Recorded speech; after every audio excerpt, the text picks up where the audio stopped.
Well, hello again. Welcome to episode number 3 for February 2012. As you can see behind me this week, everything's nice and lush and green, and I've got the river here running beside me. And that means that we've driven about 700 kilometres south down to the Thai Peninsula, and now we're on the first farm we bought that we call No House, because when we bought it, it didn't have a house on it. This farm is about 17 or 18 acres of rubber, about half of which is in production. So what we're going to do is have a bit of a look around, see how the rubber's harvested, see how it's processed, and hopefully in a day or so we'll go and sell a bit and make a bit of money. So let's go and have a bit of a look around. So this is what a producing rubber farm looks like. As you can see, plenty of trees as you'd expect, pretty tightly stacked together. It's quite densely populated here, and obviously the giveaway here that these are producing is that we start to see the cups on the attached to the trunks.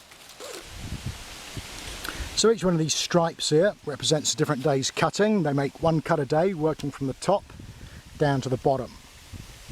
The sap here, the white latex, comes out and it runs into the cup. It probably takes about 3 or 4 hours to fill that cup, depending on how big the tree is. And then once the pot's filled, the guy can come back, they collect it in a big sack or in a big jug or a bucket, then they take it back to the farm where it gets processed up into a rubber sheet ready for sale. Well, this tree's probably about 10 or 12 years old. In front of me here is a row of cuts that were cut in a previous season. As I move around now, you can see the face that's been cut on it this year, with the latex running into the cup at the bottom. As I move around further, you can see we probably have enough space on this tree for maybe one more full season of cuts, and then we come back to the original set of cuts in this block. Now it's important that your cutter knows what he's doing, because if he makes a bit of a mess of it, the bark won't re-heal in a 4 or 5 year time span.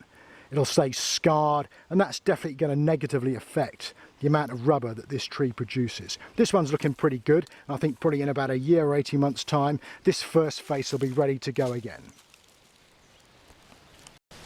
These trees behind me are about 8 years old. They're not quite as big as the ones lower down. The tree takes 7 years to mature, then you can start to cut it. Once you've started to cut it, it probably has about a 20-year lifespan. Then production tends to drop off. So at that point you cut it down and you use it as timber or sell it as timber, and use that money then to resell your land with the next season of trees. But the 7-year investment is quite a long time to wait compared to the palm, which is only a 3-year wait until you're making product back. And once they're in production, they're both giving you approximately the same amount of return per square meterage. As you can see though, one of the advantages is that this land is quite steep and hilly, and that suits the rubber more than the palm. Apparently up here, some of the cutters say they even see bears once in a while, so hopefully they're off having a sleep somewhere this time of day. This is the shed where the rubber gets processed from liquid into solid form. Once it's collected, the liquid rubber will get put in this dustbin where it gets mixed with water and vinegar, which helps to act like a setting agent. From there it's going to get put into these trays for about 1 to 2 hours, and it will start to go like a blancmange consistency. Once that's happened, it will get put through these presses where the excess water is taken out, and also a slight texture is put on the outside of the sheet. So if you see here, we have a sheet that was done yesterday. This is about the size of a pillowcase, weighs approximately 1 kilo, and on the surface there's a crisscross pattern. And this will help to prevent the sheets from sticking together once they're stored.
And here we have the finished product.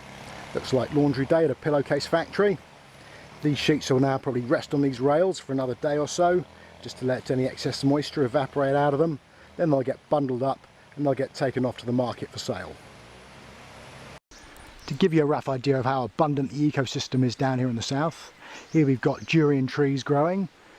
For anyone that's spent any time in Southeast Asia, they might be familiar with the durian. It's a local delicacy, a fruit that smells like dead goat and is sickly sweet, but the locals absolutely adore it.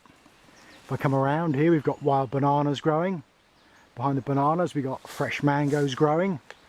If I move up into the trees above me, we've got wild coconuts growing.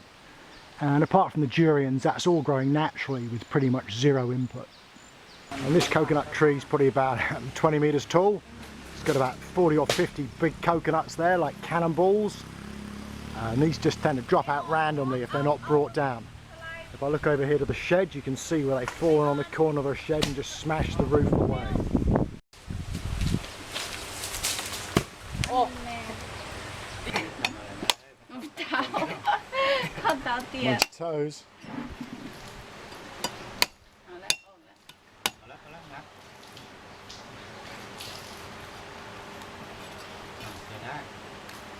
Đấy, không?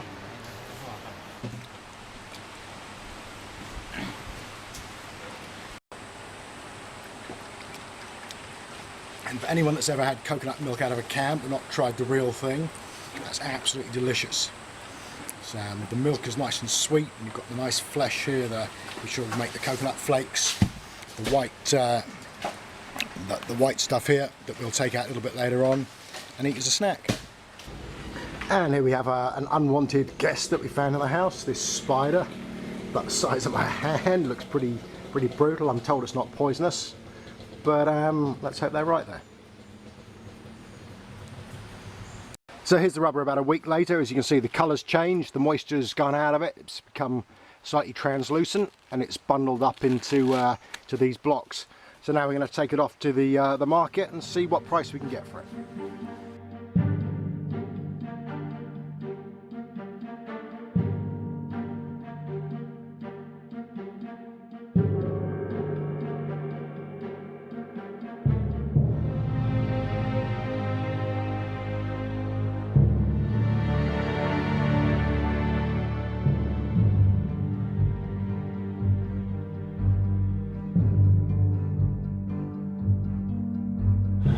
So here we are about to sell the rubber.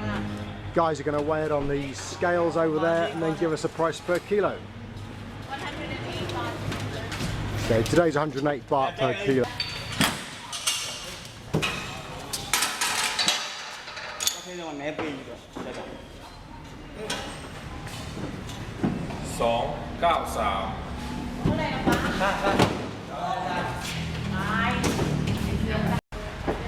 So that was 293 kilos. It's only 108 baht per kilo today. Since the floods, the price has been a little bit lower. It's normally about 120, 130. So we get just over 31,000 baht. It's about $1,000 US. Out of that, we keep 60%. The guy that did the cutting and the processing, he takes the other 40%. So not a brilliant month this month, but you know, we'll keep on and hopefully things will be a little bit better next month. Well, that pretty much wraps it up for this week. We've done quite a bit since we've been down here, but we couldn't leave without driving about 25 kilometres across to the east, over to the Gulf Coast. We've got a beautiful day here on the beach. We've got the thing totally to ourselves, I think, so we can have a bit of a swim. Our workers who are here, it's their first ever time at the beach because they're up from the north of Thailand, so a bit of a treat for them. Then we have a nice seafood lunch. And this afternoon we're going to head back up north, and we'll probably see you up there next month and hopefully find something interesting to do a video on up there. So we'll see you again soon. Bye bye.